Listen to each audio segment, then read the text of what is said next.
MUERTE a la REVOLUCIon. The beast enters into Havana, or heaven.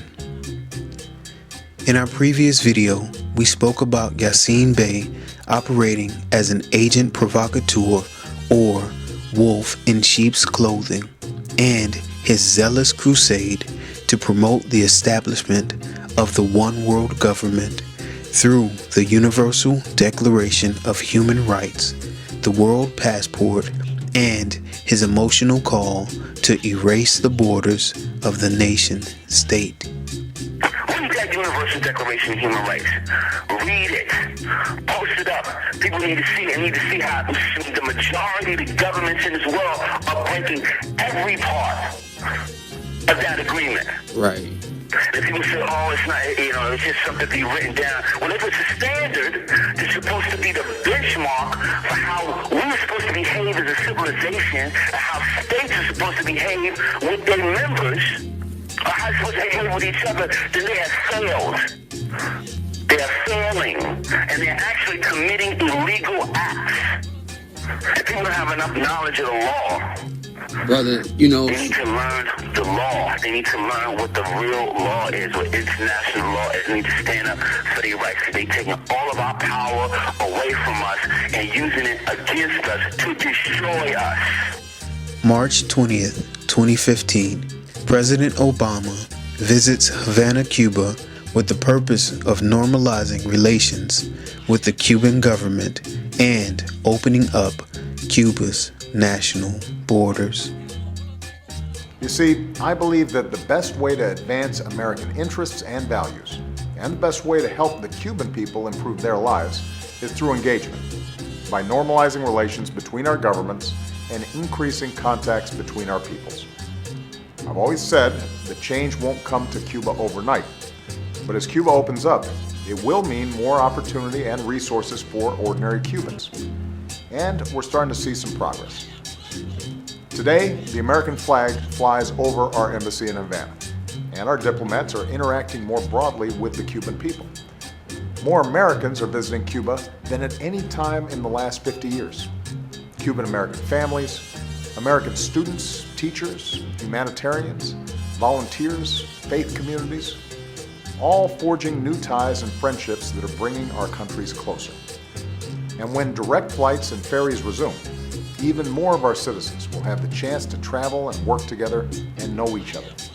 Remember, we also spoke about Yasin Bey's demonstration video by the Illuminati-affiliated Guardian Media Group concerning the treatment of prisoners at Guantanamo Bay, Cuba, in which he underwent the established protocol for force-feeding prisoners at Guantanamo as a protest aimed at closing the prison.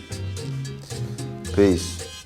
My name is Yasin Bey, and I'm here today to demonstrate the standard operating procedure for force-feeding detainees at Guantanamo Bay. Good morning. Interestingly enough, on February 23, 2016, President Obama made an announcement concerning his plans to close the prison in Guantanamo Bay, Cuba. The synchronicity surrounding these two events should not be ignored. For many years, it's been clear that the detention facility at Guantanamo Bay does not advance our national security. It undermines it. This is not just my opinion. This is the opinion of experts. This is the opinion of many in our military. It's counterproductive to our fight against terrorists because they use it as propaganda in their efforts to recruit.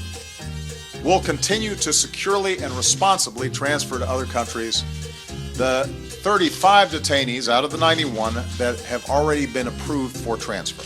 We're going to work with Congress to find a secure location in the United States to hold remaining detainees. Let us do what is right for America. Let us go ahead and close this chapter. Apply the lessons that we've learned in the fight against terrorism and doing it in a way that doesn't raise some of the problems that Guantanamo has raised. During Obama's visit to Cuba, it was reported that the roads his motorcade would be using had been repaved before his arrival. CNN also reported that Cubans would be anxious to get a glimpse of the beast. This was meant as a double entendre, with one interpretation referring to the limo called the beast, and the other referring to the man riding inside of that limo, the beast or Antichrist. When we take a deeper look into the history of Cuba, we find more valuable information which leads us to the true spiritual significance of this trip. It is also important to note that Cuba's history is deeply rooted in revolution. The story of Cuba and Fidel Castro, headliner throughout 1959. It began the first week of the year when Castro's revolution overthrew the Batista regime. 2.5 years after Castro landed with a small band of men in arms at a remote area of the island, he made good his pledge to free Cuba from dictatorship. A tremendous personal triumph, Castro rode in glory into Havana. Notice that Castro made a triumphant entrance into Havana after his revolution. Remember this, because you will see this again. We have discussed previously how Lucifer, or Satan, was the very first revolutionary who led a rebellion in heaven which caused a third of the angels to fall. This is found in Daniel chapter 8, verse 10 through 12, and Revelation chapter 12, verse 3 through 12. The etymology of Cuba comes from the Taino language. The meaning of the name may be translated either as where fertile land is abundant or great place. Havana comes from Habana, and it is derived from the Middle Dutch word haven, referring to a harbor, etymologically related to the English word haven. A haven is a sanctuary, a place of refuge, and it is closely related to the word heaven. As we know, heaven is the abode of God, paradise in the heavens above the earth or sky.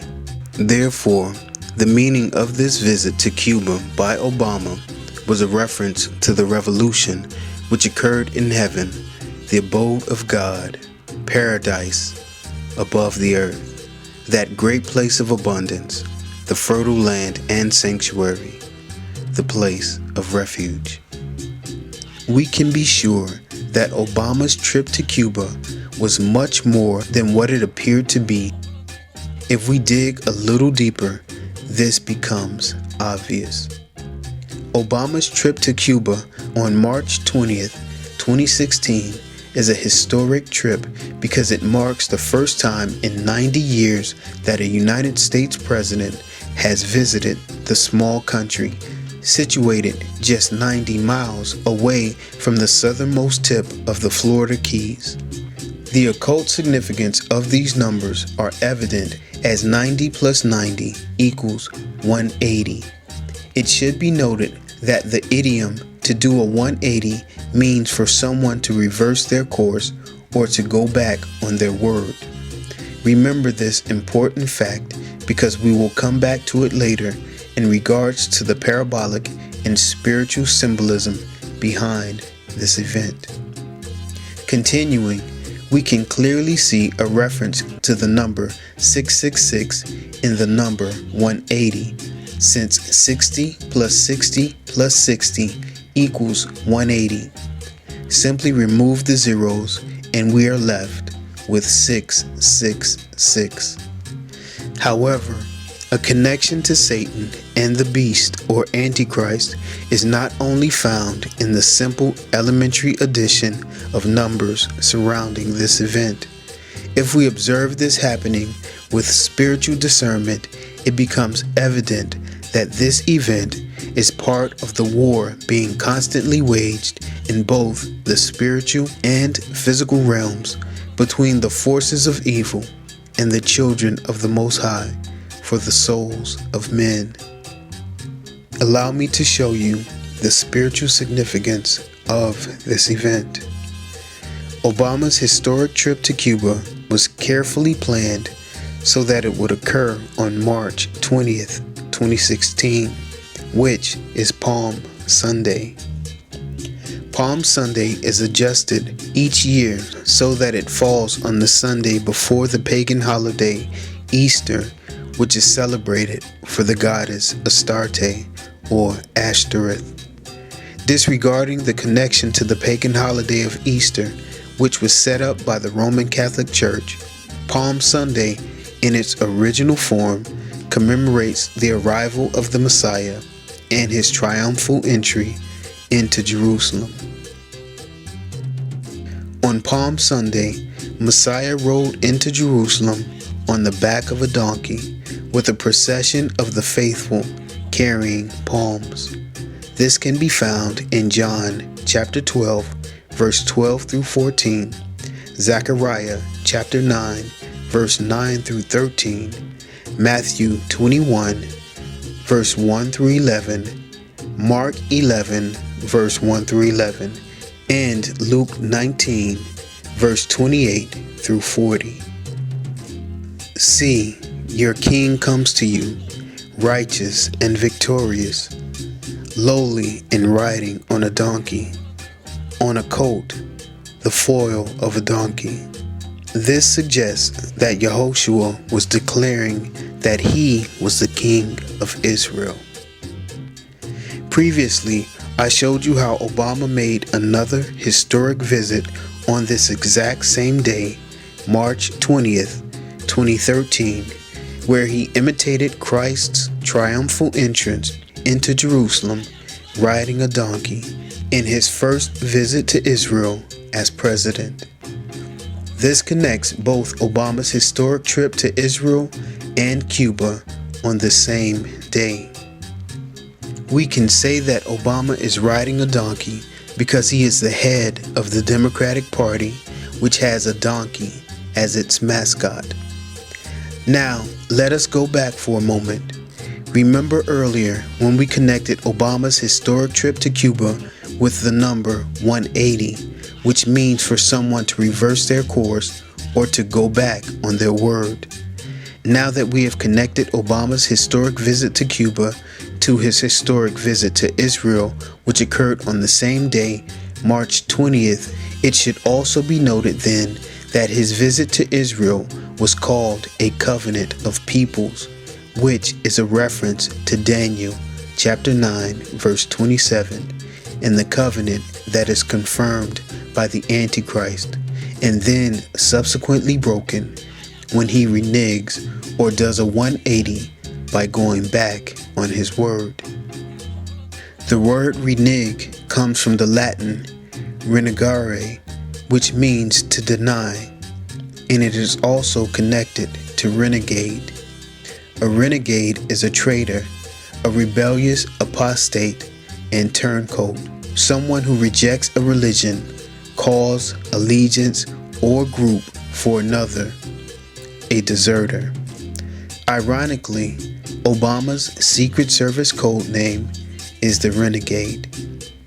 Therefore, we can clearly see that spiritually, this trip to Cuba is pointing us to the Antichrist and his promotion of a world revolution against God through his formation of a one-world government under his rule as the false Messiah, the confirmation of a covenant, and the eventual 180 or breaking of the covenant and the abomination of desolation.